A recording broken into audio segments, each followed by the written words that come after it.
नेपाल में social media पर ban लगाने को लेकर सोमवार से युवाओं का विरोध प्रदर्शन जारी है। अब तक इसमें 19 लोगों की मौत हुई। प्रदर्शनकारियों ने मंगलवार को राष्ट्रपति निवास, पूर्व प्रधानमंत्री पुष्पकमल दहल प्रचंड और शेर बहादुर देवबा के घर तोड़फोड़ की है। साथ ही कल गृह मंत्री के पद से इस्तीफा देने वाले रमेश लेखक और संचार मंत्री पृथ्वी सुब्बा गोरंग के घर पर आगजनी भी की। इस बीच सरकार में इस्तीफे का सिलसिला शुरू हो गया है। अब तक 4 मंत्रियों ने इस्तीफा दे दिया है। इनमें गृह मंत्री रमेश लेखक, कृषि मंत्री रामनाथ अधिकारी, स्वास्थ्य मंत्री प्रदीप पोडेल और जल आपूर्ति मंत्री प्रदीप यादव शामिल हैं। इस बीच पीएम ओली ने आज शाम 6 बजे सर्वदलीय बैठक बुलाई है। तो नेपाल में तख्ता पलट हो गया है। तमाम तस्वीरें सामने आई हैं। प्रदर्शन का विकराल रूप देखने को मिल रहा है। मंत्री नेताओं के घर धावा बोला गया, भारी पुलिस फोर्स तैनात किया गया। प्रदर्शन के दौरान पथराव किया गया और संसद भवन के बाहर प्रदर्शन किया जा रहा है। इन तमाम घटनाओं के बीच पीएम ओली ने आज शाम 6 बजे सर्वदलीय बैठक बुलाई है।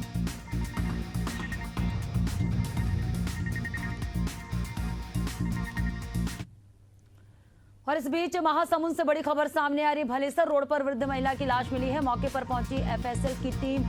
सिटी कोतवाली थाना क्षेत्र का ये पूरा मामला है।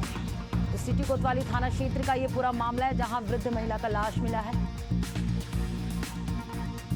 महासमुंद से खबर आपको बता रहे, जहां भलेसर रोड पर वृद्ध महिला की लाश मिली। वृद्ध महिला की लाश मिली है। मौके पर एफएसएल की टीम पहुंची है। सिटी कोतवाली थाना क्षेत्र का ये पूरा मामला है।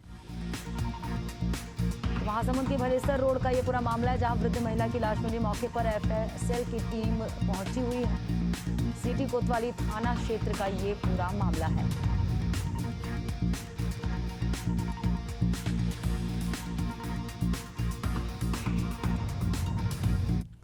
और अगली बड़ी खबर की रुख करेंगे दुर्ग से। जन्मदिन की पार्टी में खूनी बवाल। मामूली विवाद में किशोर की बेरहमी से हत्या। 5 युवकों ने मिलकर वारदात को अंजाम दिया।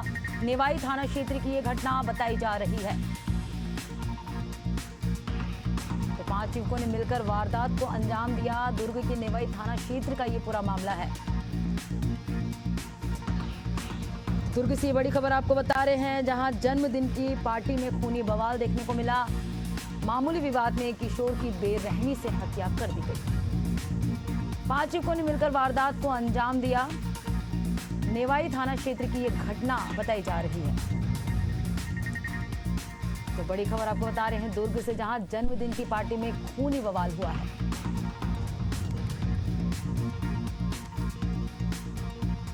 पांच युवकों ने मिलकर वारदात को अंजाम दिया है। नेवाई थाना क्षेत्र की ये घटना बताई जा रही है, जहां खूनी बवाल हुआ जन्मदिन की पार्टी में।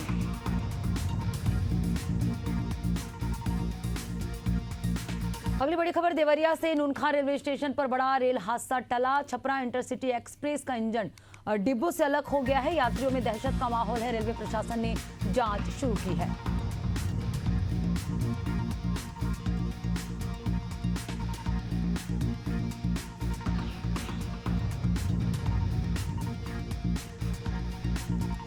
तो बड़ी खबर आपको बता रहे हैं देवरिया से, जहां नूनखा रेलवे स्टेशन पर बड़ा रेल हादसा टल गया है।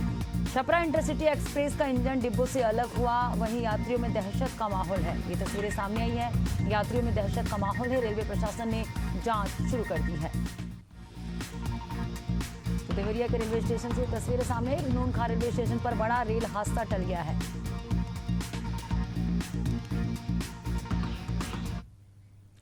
अगली बड़ी खबर फतेहपुर से। किसान की धारदार हथियार से हत्या कर दी गई है। घटना से क्षेत्र में हड़कंप मच गया। मौके पर पुलिस मौजूद है। जांच पड़ताल में जुटी नगर पंचायत असोथर के करबला तालाब के पास का ये पूरा मामला है।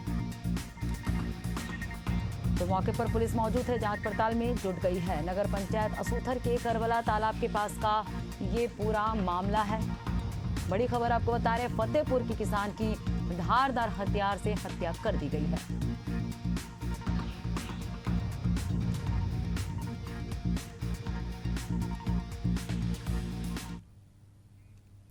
और चलिए बात करेंगे अगली खबर की। उत्तराखंड के देहरादून में मातृ मृत्यु अनुपात में पिछले वर्षों में 13 अंकों की कमी और मातृ मृत्यु में 12.5% की गिरावट दर्ज की गई है। स्वास्थ्य सचिव डॉक्टर आर राजेश कुमार ने कहा कि मातृ स्वास्थ्य हमारी सर्वोच्च प्राथमिकता है। ये उपलब्धि समर्पित स्वास्थ्य कर्मियों, सरकारी संस्थानों और सामुदायिक भागीदारों के सामूहिक प्रयासों का परिणाम है। साथ ही मातृ मृत्यु दर को और कम करने और सम्मानजनक प्रसव सेवा उपलब्ध कराए जाने की बात कही।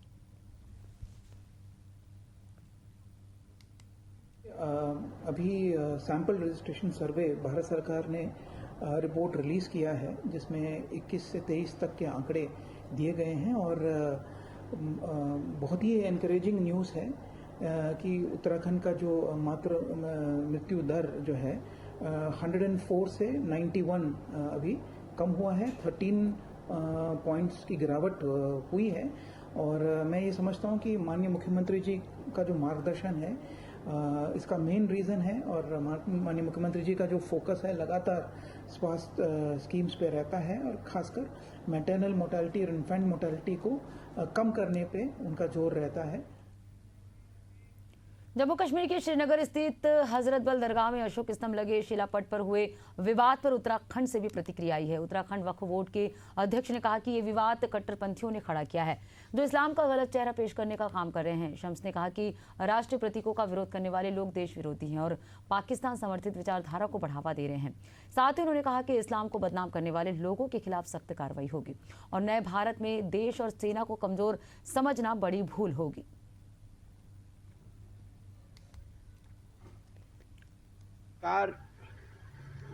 कश्मीर के अंदर हजरत बल पर कुछ लोगों ने भारतीय राष्ट्रीय चिन्ह अशोक की लाट का अपमान किया है और उसको खोदते हुए ये संदेश देने का काम किया है कि किसी कीमत पर भी हम बर्दाश्त नहीं करेंगे। ये उनकी घृणित और नीच मानसिकता को दर्शाता है। फतेहपुर से बड़ी खबर सामने आ रही। दलित किशोरी से जबरन रेप और धर्मांतरण का मामला सामने आया है। समुदाय विशेष के युवक पर यह आरोप लगाया गया है। शिकायत करने पर जान से मारने की धमकी दी गई है। पुलिस ने आरोपी के खिलाफ मामला दर्ज कर आगे की कार्रवाई में जुटी। ललोली थाना क्षेत्र की यह घटना बताई जा रही है। बड़ी खबर आपको बता रहे हैं, जहां रेप और धर्मांतरण करने का मामला सामने आया है। ललोली थाना क्षेत्र की यह घटना है जहां रेप और धर्मांतरण का मामला सामने आया है। फतेहपुर से दलित किशोरी से जबरन रेप और धर्मांतरण करने का मामला सामने है, जहां समुदाय विशेष के युवक पर आरोप लगा है। शिकायत करने पर जान से मारने की धमकी भी दी गई है। आरोपी के खिलाफ मामला दर्ज कर आगे की कार्रवाई में पुलिस जुट गई है। ललोली थाना क्षेत्र की घटना बताई जा रही है।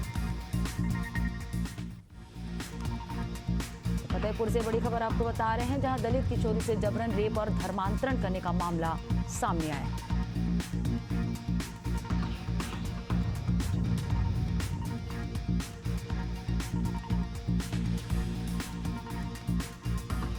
फतेहपुर से ये बड़ी खबर आपको बता रहे हैं, जहां ललोली थाना क्षेत्र की घटना है। दलित किशोरी से जबरन रेप और धर्मांतरण करने का मामला सामने आया।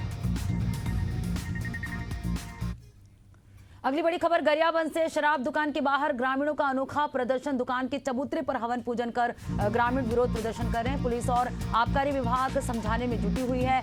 देवभोग के सोना मुंडी गांव का ये पूरा मामला है।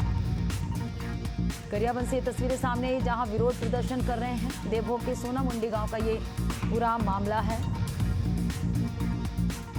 तो शराब दुकान के बाहर ग्रामीणों का अनोखा प्रदर्शन, जहां दुकान के चबूतरे पर हवन पूजन कर ग्रामीण जो है विरोध प्रदर्शन कर रहे हैं।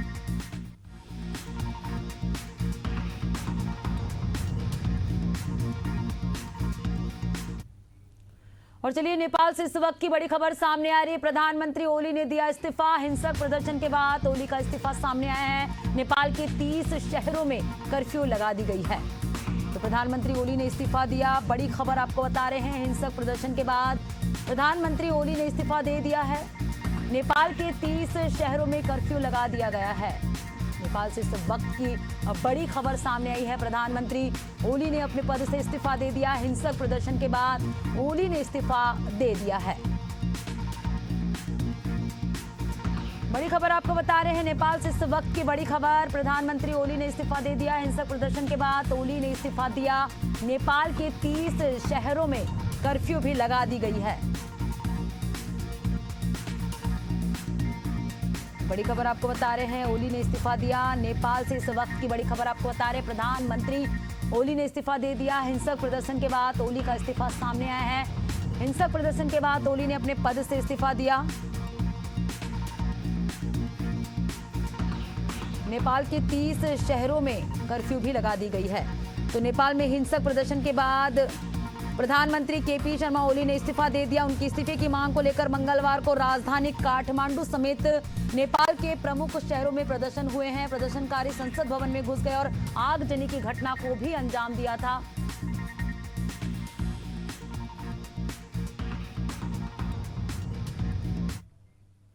और चलिए बात करेंगे अगली खबर की। दंतेवाड़ा जिले में बारिश अब थम चुकी है। नदी और नालों का जलस्तर अब धीरे धीरे कम होता जा रहा है, लेकिन बारिश थमने के बाद चारों ओर बर्बादी का मंजर नजर आ रहा है।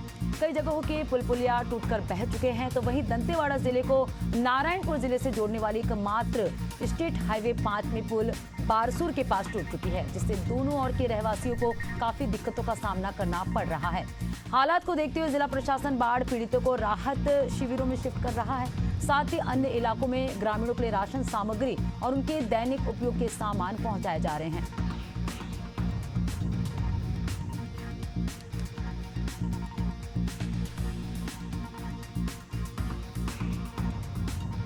तो दंतेवाड़ा की तस्वीर बदल चुकी है। बारिश थमने के बाद बर्बादी का मंजर नजर आ रहा है।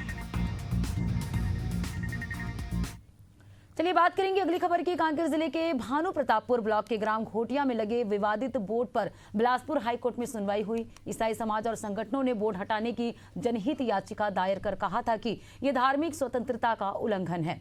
सरकार की ओर से अतिरिक्त महाधिवक्ता यशवंत ठाकुर ने तर्क देते हुए कहा कि बाहरी लोग गाँव में आकर धर्मांतरण कराते हैं। चीफ जस्टिस ने कहा कि ग्राम पंचायत को भी बनाया जाए पक्षकार। फिलहाल हाईकोर्ट ने ईसाई समाज की याचिका खारिज कर दी है। घोटिया सहित अन्य गाँव से जुड़ा ये पूरा मामला है।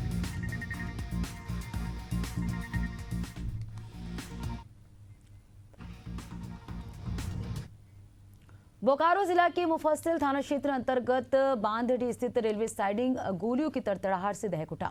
जानकारी के मुताबिक 2 अज्ञात हथियारबंद अपराधियों ने आस्था कंस्ट्रक्शन कंपनी के चालक पर अंधाधुंध फायरिंग कर दी।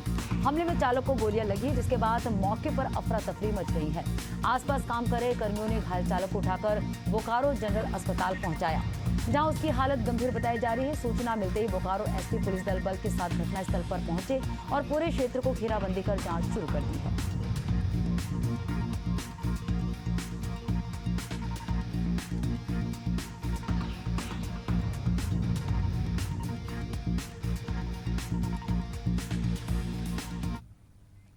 बिहार के भागलपुर में सोमवार को एनडीए की तरफ से कार्यकर्ता सम्मेलन का आयोजन किया गया। वहीं कार्यक्रम का नेतृत्व विधायक लल्लन कुमार और जदयू प्रखंड अध्यक्ष ने किया। सम्मेलन में भाजपा, जदयू और लोजपा सहित एनडीए के नेता शामिल हुए, जिन्हें अंग, वस्त्र और बुके देकर सम्मानित किया गया।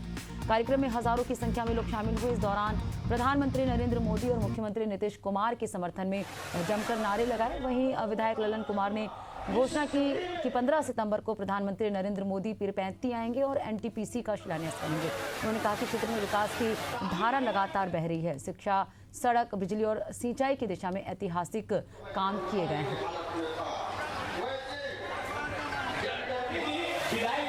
श्री रेलवे लाइन का भी आपके यहाँ शुभारंभ बहुत जल्द होने जा रहा है। इसका डीपीआर भी होने जा रहा है, इसकी घोषणा भी हो गया। इसलिए देखिए, हर जगह जितनी आबादियां हैं उस हिसाब से यहाँ पर रोजी रोजगार भी आ गया है। आने वाले दिन में फैक्ट्री का भी अंबार लगने वाला है। देख लिए कहलगांव विधानसभा में, वहां भी जो है 700 एकड़ जमीन जो है गौशाला का, उस पर 97 एकड़ जमीन जो दिया गया फैक्ट्री को। क्या भाई, आप फैक्ट्री लगाइए। और तो और ये बगल में अपना जो रमजानीपुर है, यहाँ पर बैठक किए हैं ग्रामीणों के पास जब बैठ कर करके, जो भाई उस पर अभी खेती कर रहे हैं उनके साथ हमने वार्तालाप किया है। एक बार नहीं, 10-10 बार रह जाएगी। हमारे डबल इंजन के सर नरेंद्र मोदी, नीतीश कुमार जी के नेतृत्व में आप कहां से सबके खाने के इंतजाम हो रही है। सब देखिए, पेंशन जो है, सामाजिक सुरक्षा पेंशन 400 से 1100 हो गया, बहुत जल्द 2000 हो जाएगा। सभी महिलाओं को, गरीब अमीर सभी महिलाओं को उनका जीवन स्तर ऊंचा उठाने के लिए, उनका आत्मनिर्भर बनाने के लिए सबको भी 10,000 रुपया दिया जा रहा है। ये 10 दिन के अंदर में उनको मिलेगा। फिर 2 लाख रुपया देकर उनको आगे बढ़ाया जाएगा। उनका कारोबार अच्छा रहा तो बाकी भी वित्तीय सहायता दी जाएगी। उत्तराखंड में स्वास्थ्य विभाग 17 सितंबर से 2 अक्टूबर तक प्रदेश भर में स्वास्थ्य पखवाड़ा आयोजित करने जा रहा है। इस दौरान मेडिकल कॉलेजों, जिला और उप जिला चिकित्सालयों, सामुदायिक स्वास्थ्य केंद्र, उप केंद्रों में कुल 4,604 स्वास्थ्य शिविर लगाए जाएंगे। जहां आम जनता को निःशुल्क जांच परामर्श और दवाइयां उपलब्ध होंगी। गर्भवती महिला और टीबी मरीजों को भी विशेष परामर्श दिया जाएगा। स्वास्थ्य सचिव डॉक्टर आर राजेश कुमार ने सभी जिलों में आयोजित किए जाने वाले शिविर को लेकर जानकारी दी है।